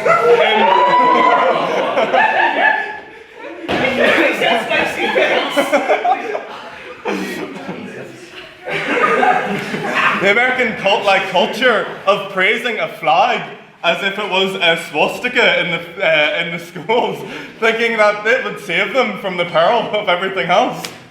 The belief in a constitution that has been written over 300 years ago and has never been rewritten. No. No, it's been added to. It has not really properly been rewritten. So it hasn't, it's only been added to. There has been only amendments revoked. There's never actually been from the original anything revoked. America is depleting the world's resources with their overt consumerism that they have projected on the rest of the world. Their globalization of other countries to try and open other markets and protect against communism has led to America actually being the greediest country in the world. That if everybody was to live like Americans, we would need 6 Earth's resources for the entire population in the world to live like that. As my friend compared that the UK is just as greedy, apparently the West is only about 2. So it is. So there is a stark difference still. It's not perfect, but it's 3 times more than what we are. The idea of the new right in the 80s, introduced by Ronald Reagan, causing a rollback on the civil rights movements that actually led to liberty, and has started revoking and going back to the nuclear family, going back the homophobia in the 80s. That has also influenced the UK. So if you hate Margaret Thatcher and her homophobic bill, I can't remember, is it 1980? Section 13, 1986, is it? It's a section. It's a section. So it also was influenced by America's own revolution of the civil rights. In America, 1% of the people have 50% of the wealth. Does that sound like anybody has the opportunity to be wealthy there? That 1%.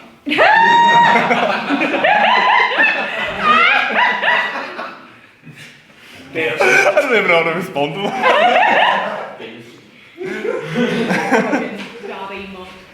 The USA is also famous for propping up and meddling in foreign affairs and foreign elections, such as in Latin America. The Argentine junta, which is the reason that the Falklands were ever invaded in the first place. No, actually no. Was government propped up by the Americans to overthrow the original Argentine government to stop them being left wing, because their fear of communism was that strife that they would do anything to stop it, when really they would think that communism, if it was flawed, would die on its own. Then, of course, we move on to Vietnam, where it lasted 12 years due to American influence. It lasted an extra 10 years because America thought that they could go into another country and decide what the people should be in that country. So they did. After America left, it only took 2 years for Vietnam, the South, to fall. Yes. One of the reasons it lasted so long was because many politicians within America stopped arms being funded to the American troops there. Otherwise, America would have just steamrolled it. But America got involved in the first place. They would not have steamrolled it. Rolling Thunder was actually causing the same way that Bloody Sunday would be the exact same as Bloody Sunday, causing more to defect to the radicalization of the communists in the north. I don't know if I should go on. I work for the American consulate here. I'm going to get rid of it.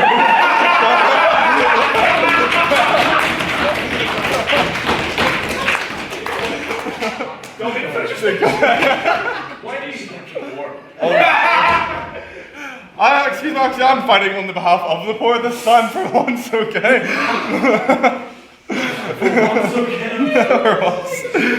America's own Red Scare is the reason that they don't have free healthcare. It is that they think that the military has to be so overly funded. America has the biggest military budget of the next 10 countries. It is so unnecessary. On that point? Yes, go ahead. An awful lot of that budget has now been spent on sending arms to Ukraine. Is that not a good thing? Should we just let Russia continue to steamroll that country? To the arms, I wouldn't say that they're mostly being sent to Ukraine. I wouldn't say that they're mostly being sent to Ukraine. And I do agree, America's involvement in Ukraine is actually one of the rare times they have done good, but it does not compare to the amount of times like Kosovo, Gaddafi in Libya, Saddam Hussein, where they've been removing leaders and just leaving those countries open to terrorism and ISIS training grounds coming into those countries. The hypocrisy of America going to Israel, the UK and France, declaring that the Suez Canal should be owned by Egypt in 1956, while also holding on to the Panama Canal up until 1999. You know, not like, how come some people, it's, one rule for one and another rule for another. Is there any more points of information? That's okay. Can I take one last one? Okay. Also, the Americans' idea of that they think that they protect foreign people. America, whenever East Berlin had a wall built around it. I'm Matt Walker, and this is the end of my motion. I hope you support it. Thank you very much.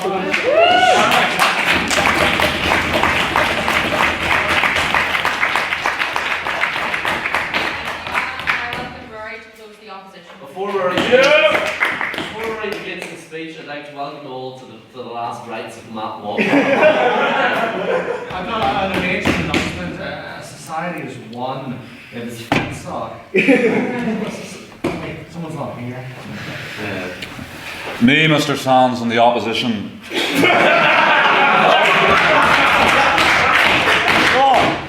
We aren't suggesting that America doesn't do wrong like the proposition has tried to display to you. We are just suggesting they do more good. That is the motion for tonight. This House believes that America does more harm than good, but we believe that it does more good, not that it doesn't do harm.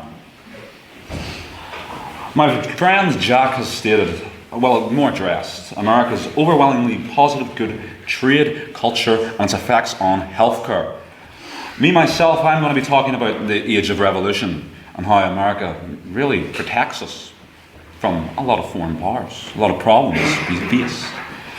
The age of revolution, let me just take this back to 1775 here, by the way. It's a wee while in the past, but it's very, very important.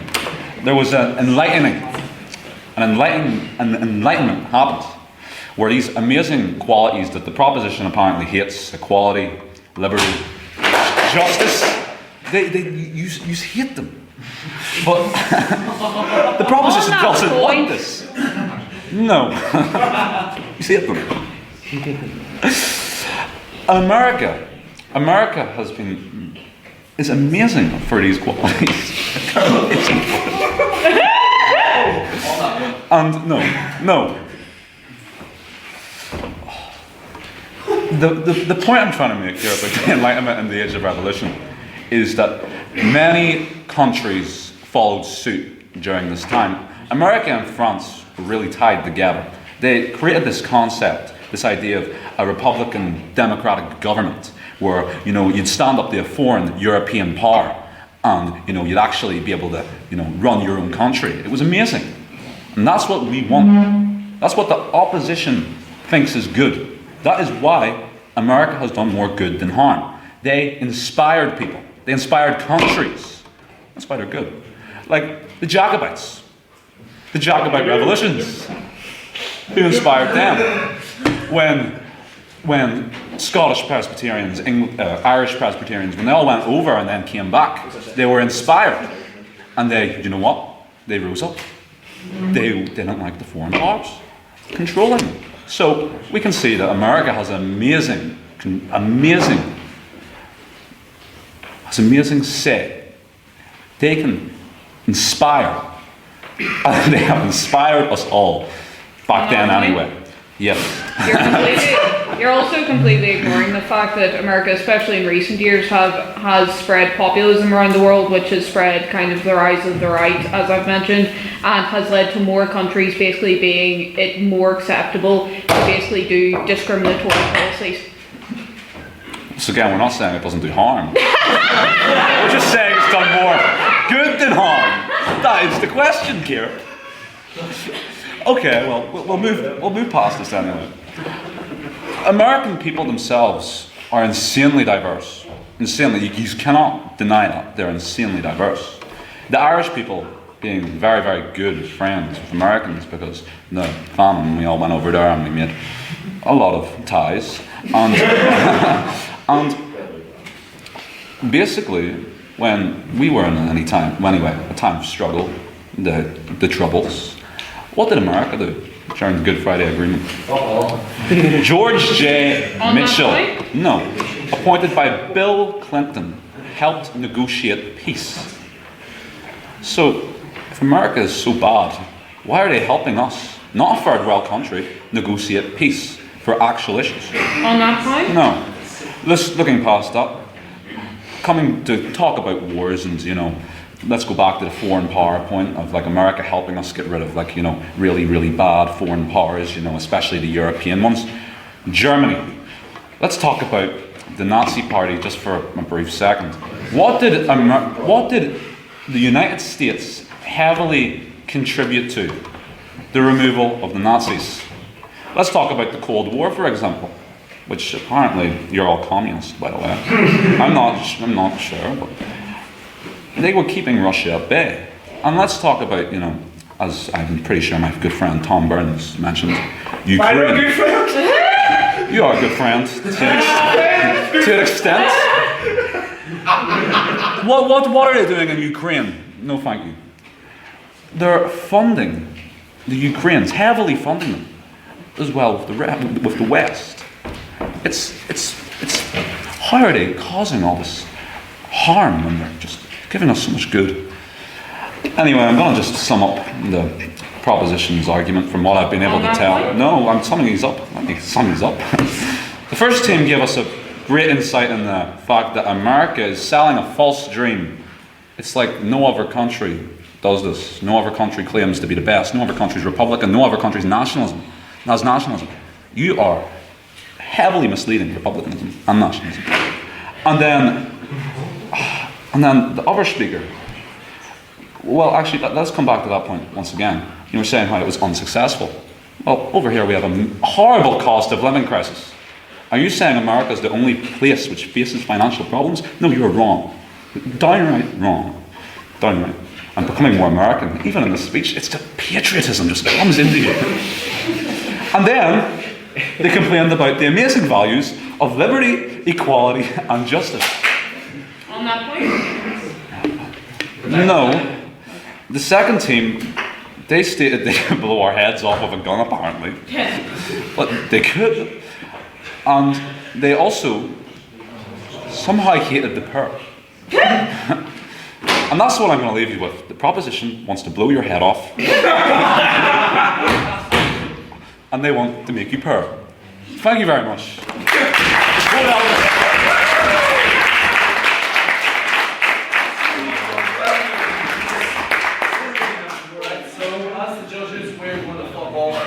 For a minute or two, so we can decide who won. I'm not judging, I'm questioning. What? I'm chair. Do questions while you guys are judging.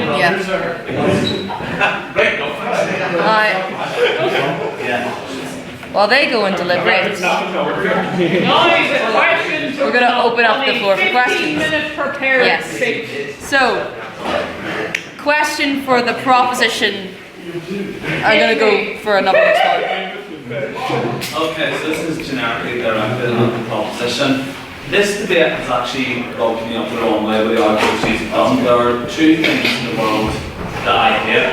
People who hate other people and their cultures because of where they come from, and the French.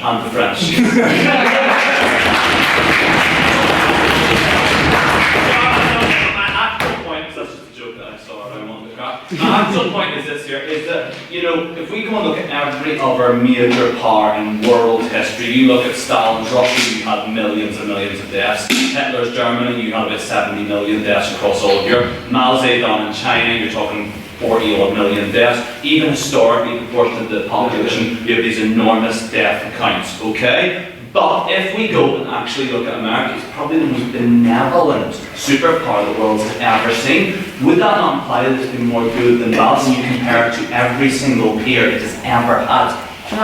Proposition to respond. You asked me now. Oh, yeah. Sorry, my back.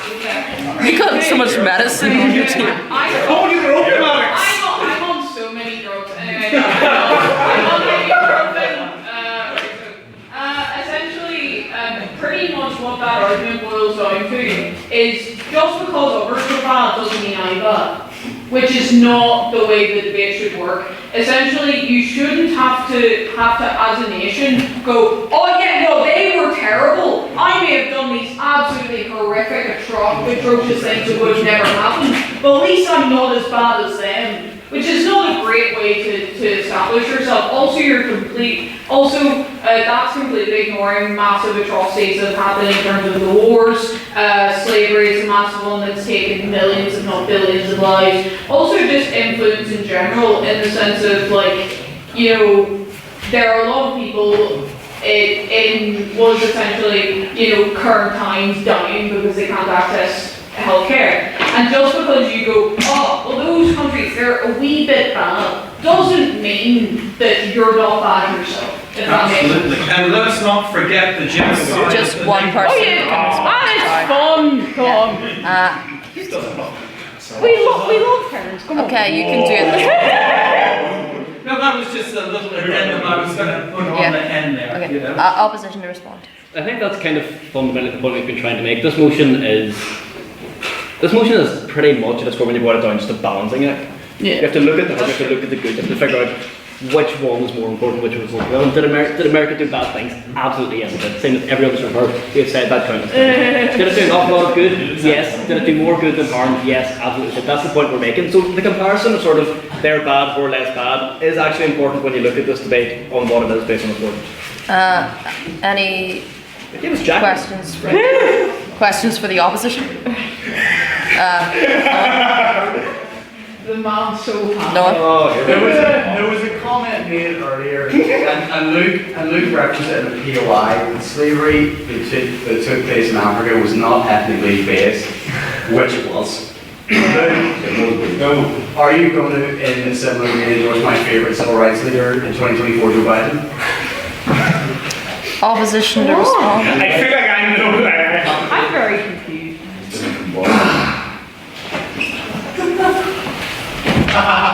Take your coat off.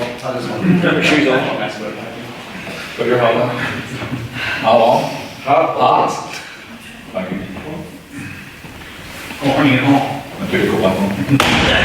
Sleepy Joe Biden will never enjoy any form of patronage from the Maguire. I will be in the clay before I support a fake Catholic like that. I will be in the clay before I support someone who would sign through as much as they can a crime bill discriminating against black people as much as they can. I would never endorse such a fervent racist. None of us saw that. Proposition to respond. Endorse racism. What was the question? I wanted to try and coax Luke to say something nice about Joe Biden. Joe Biden can send all his money to Ukraine, but he can't help out a natural disaster at home. With Ohio. Yeah, it's very actually. Joe Biden never knew about me. Any abstaining questions? Questions for neither side? Okay, no. Any other questions for the proposition? Oh, Jacqueline? Insurance, specifically, is that okay? Can I- Yeah, you can do that. You suggested that you don't want us to have muskets. Do you know how difficult it is for me to get rid of all my hard-earned muskets? That's a nightmare to dispose of, man. Well, actually, I actually look at the first part of that statement, which I think it says, in order to maintain a well-armed militia. And people forget that and go straight to the guns. So I'm all for you having all the muskets and all the semi-autos, that whatever you want, have a bazooka. But you should be part of some sort of structured militia where you meet up every Saturday and you drink beer and then you go shoot things. I'd rather you didn't just have them in your own property and do with as you will, because you may be a lunatic. Opposition to respond. Not only has the proposition offered you to blow your head off, they want that. They want money. I want an armed militia. This is what. Yes, it's a citizenship. Then what do you propose when you have to support America?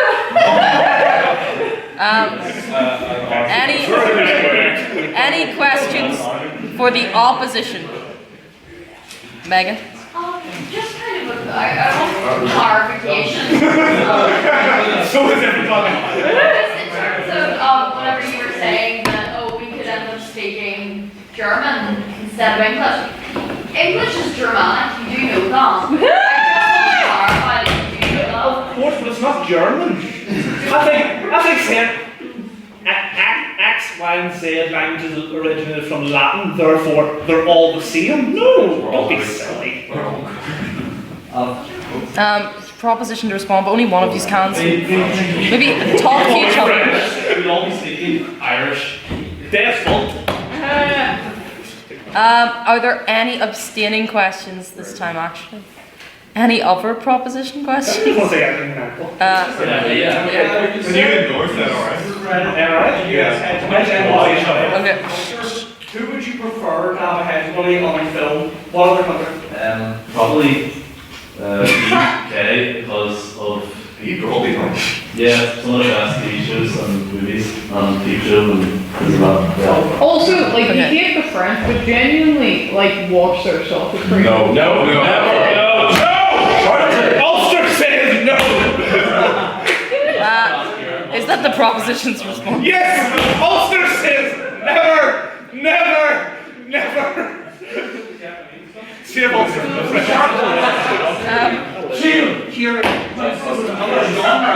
Are there? Oh, God! Are there any other opposition questions? You can We have personally insult me. Anime is good, to be fair.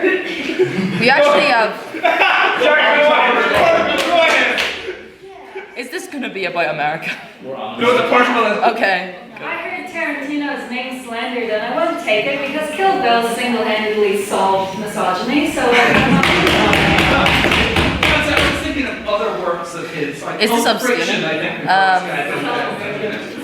Injections in the arm. You've responded, Rory, do you have a response to... Oh my god! Okay, you go then, because he doesn't... I completely agree with you. Okay. Quentin Tarantino is a master of everything he ever does. He has never made a bad movie. Death Proof is wonderful. I will not get slandered anywhere. So, and the whole all stuff is misogynistic or anything like that. I think it's just silly. So I think it's looking for problems where there are none. Or every person who's in any of his movies says he's wonderful to work with. All these things. I think they're perfectionists. What wonderful person isn't? Like fake. Yeah. Are you king shaming him? You would have listened to your feet out at Literific. Yeah. Oh, yeah. Damn. Have you seen?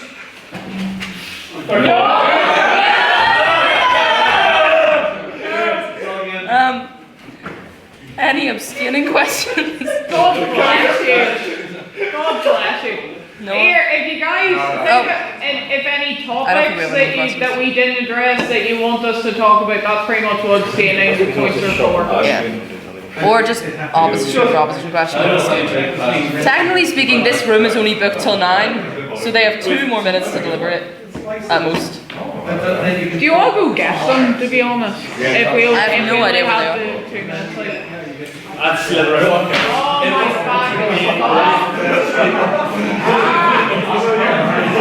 I need all of them? Yeah. You need opium. I need an opinion. Okay, Yes, go. So, like, okay. If we're saying America's done more harm than good, no, I'd probably never. If America's doing more harm than good, or vice versa, what would you suggest we replace America with, or what would be better than the current self? Because anything else would just cause a lot more violence and problems. Yes, one is Moon calling. A what calling? Moon calling. Okay. I have proposed this multiple times in this case. The Pope will bring back the Papal States. The Pope never did anything wrong to me. I love Pope Frank. Because it will show what leaders are divinely elected by God.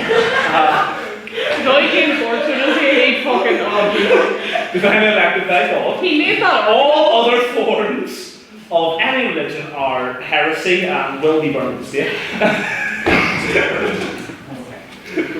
You're an exception. You're beautiful, you're an exception.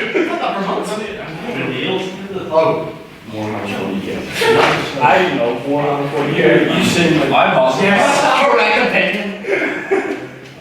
Just a lot more makes sense to me. Awful crazy. Noah, go give us a question.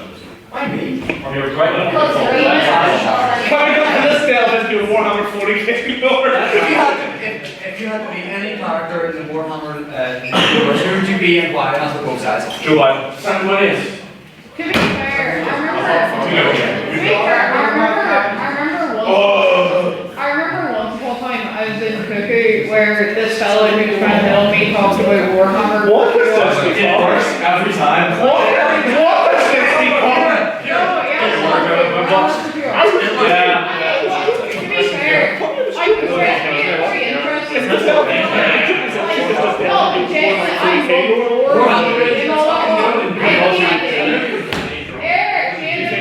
shut the fuck up to your question. Are we still recording? Yeah. Do you think a lot of reasons have to see fears in this creative dirt leader? I'm going to ask a question. What is Yes, tell us more about it.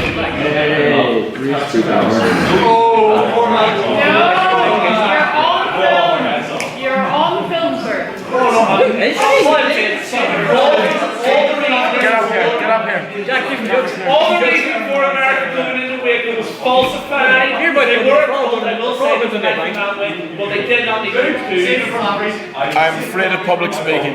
By the way, you're very good tonight. Well done. Thank you. I got so good. You were all brilliant, by the way. Love your team. Oh, I remember in first year, you were on I was in my work position. You're very strong. in first year, we were on the question in my order. Point of order, I hit. No, I get the psycho to place. Results will be 5 minutes. No, before the announcement here, we're the only 5 minutes. that everybody knows. Rory, do you want to sing? No, it works. Fill the time. Oh, wait. I can play my teeth. Okay. Yeah. Everyone quiet.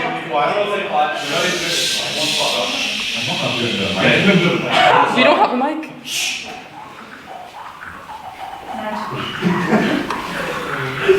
Stop playing yourself.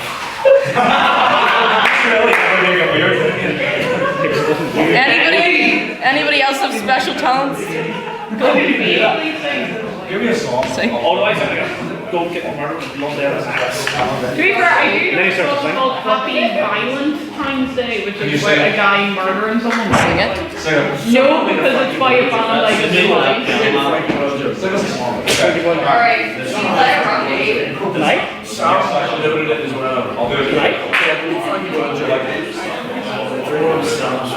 Do you want a ball?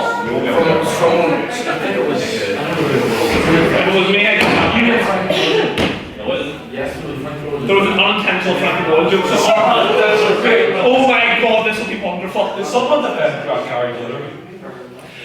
There was a person at my work called Chico. Chico. He's in his like 60s and 70s. And 70. 60s and 70s, yes. He's in both for legal reasons. He needs as much dough as he can. I love this man to pieces, so dude. He went to see Gary before it all happened. Has he told us you the same story? No, I just know what you're on about. Yeah, and he said, I'll try to impersonate him. Look, I know all the stuff came out about him, but it was the best person performer I've ever seen in my life. Did he say Gary never did me any harm? God, I didn't say that. Not once. I've heard it was fantastic. Oh, it was fantastic. It was just music band sugar fun. To be fair, you might like see a couple of weeks ago, I realised I was like all the YouTubers I used to watch as a teenager now come out as paedophiles. I don't really no, genuinely, like so many. Has the president been announced yet? Not yet, they're working on Could it. we do like a little announcement on the SU? They're working their way up, they've got education. That's going to go to university. I know that. Are you watching the lecture? I know that. Yes, I'm making some fuck!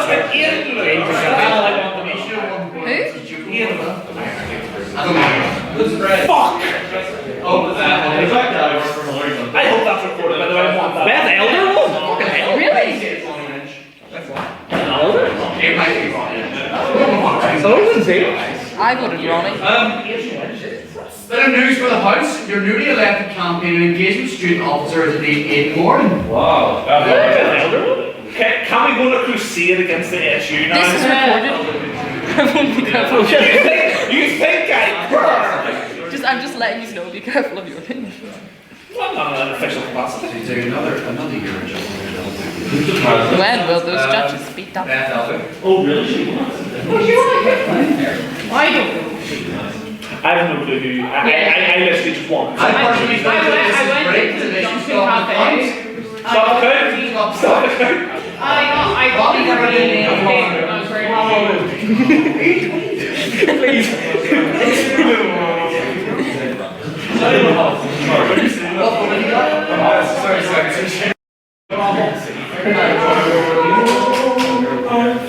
So, the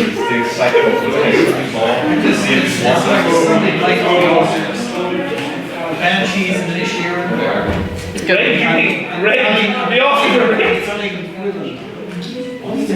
The Oscars are on the 12th. So is Fight Club going to win again? Have you performed? No. I think you might have missed the debate. You're like a wee school. You're like a No,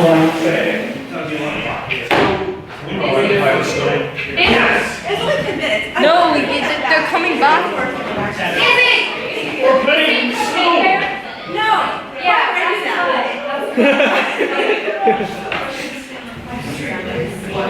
You look beautiful, by the way. Why did I have to pull a muscle in my back? Also, why did you clarify me like I danced and I pulled a muscle in my back. I literally. all the names, all the planet I was are gonna like say, all black. other than my robes, this is pink and this is blue. That's the best way to do it, in fairness. Yeah, fair. But the thing is, I'm going to stick with it. I want to go away. Because I want to see Nico make the dance. Just keep taking them. Where did he touch you? What's no ball? I'm sitting here. You fucking God! Remember, I think this is serious society, I swear. Not inside. Go outside. There we go. Outside. There we go. Any questions for the proposition? How long are they going to take? It's devolved. I'll have a question for the proposition. You can ask away. That's just a conversation at that point. It's like 30 minutes. Yes, it is. Yeah, it is. Why are you genuinely? Like, you did know, you did have like a complete Marxist postmodern critique of America. Right, here's the thing. That's French. Oh, yeah, I know. Like, No, but then why? Well, Michel Foucault could be described as a postmodernist, yes.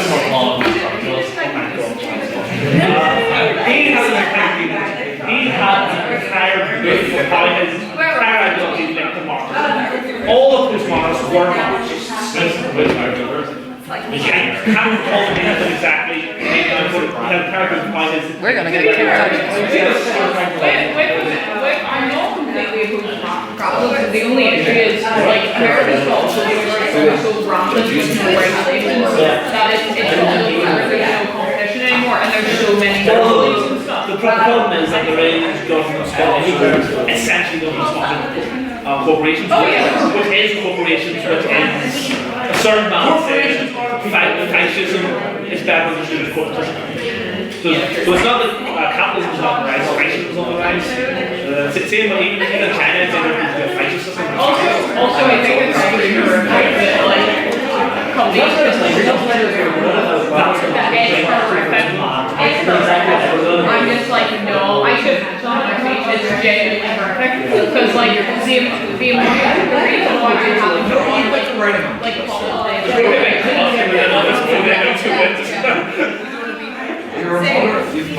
Probably.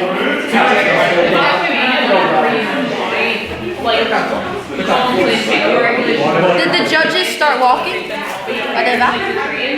Our big example is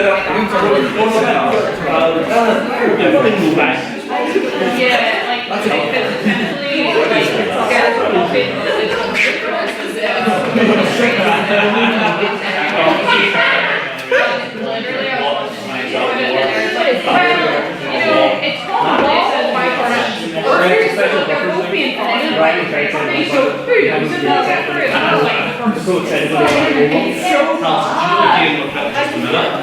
Use all of it. You go pretty much you go one minute, you go start holding, you go start getting Can we take bets? Oh, everyone sit down, the judges are almost here. Well, everyone has been used to. And Cormac, I guess.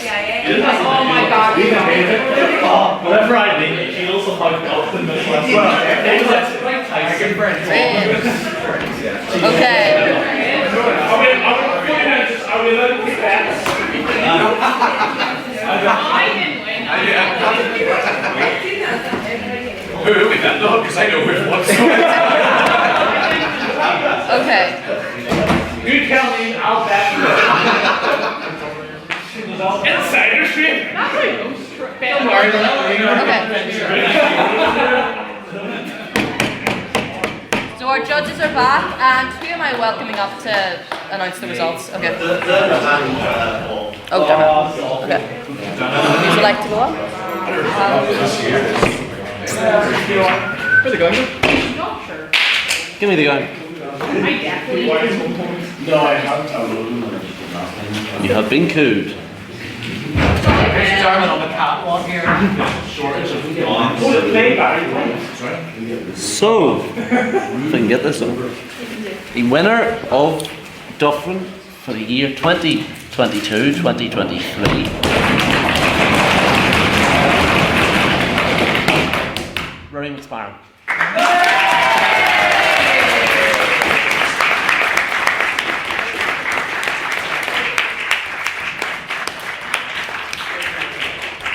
And I'd like to welcome President Emeritus and refounder of the Society, Paul Shannon, to introduce the team.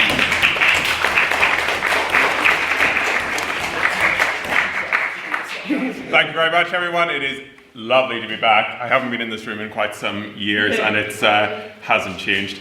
Neither has the Society's opinions on various things, all of which are still relevant.